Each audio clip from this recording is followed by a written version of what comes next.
السلام علیکم ملګرو، ښه یاست؟ په خیر یاست؟ خیریت الله مو راته وساته ملګرو.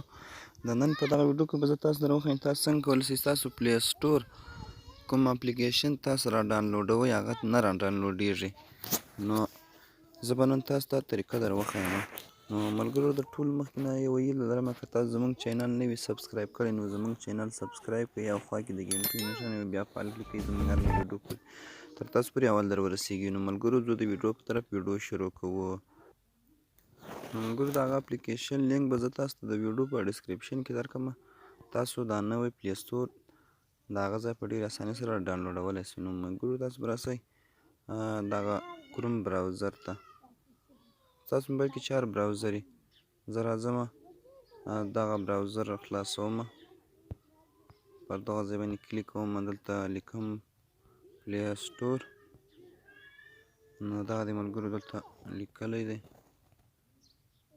فروشگا پلی سټور. دلته به تاسو کلیک وکړئ، بیا به لاندې راسئ په دغه ځای کې به کلیک وکړئ ملګرو.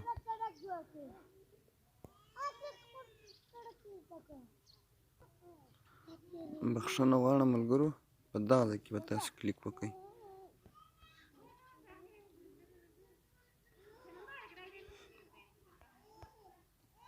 دلته چې مو کله کلیک وکړو ملګرو تاسو ته داسې یو انټرفیس راځي. ملګرو دلته به تاسو ته یو اپلیکیشن یو داسې صفحه راښکاږي، تاسو به په دغه ډاونلوډ باندې کلیک وکړئ. کله چې مو په ډاونلوډ باندې کلیک وکړو ملګرو ویډیو لږ سکیپ کوم. نو ملګرو کله تاسو چې هلته کلیک وکړئ دا ما را ډاونلوډ کړې ده.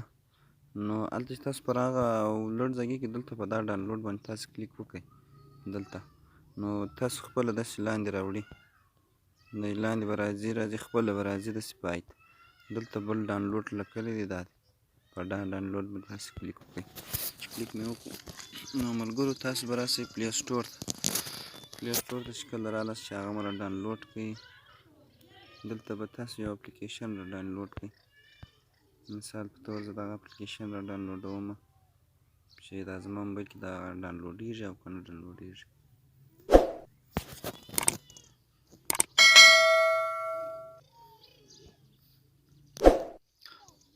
نو ملګرو تاسو کتلی شئ چې دغه اپلیکیشن ما ته را خلاصېږي. نو دغه ویډیو ملګرو کوم ویډیو خوښ شوي ویډیو لایک کړئ او زموږ چینل در سره سبسکرایب کړئ. زموږ هره نوې ویډیو تر تاسو پورې اول در ورسیږي.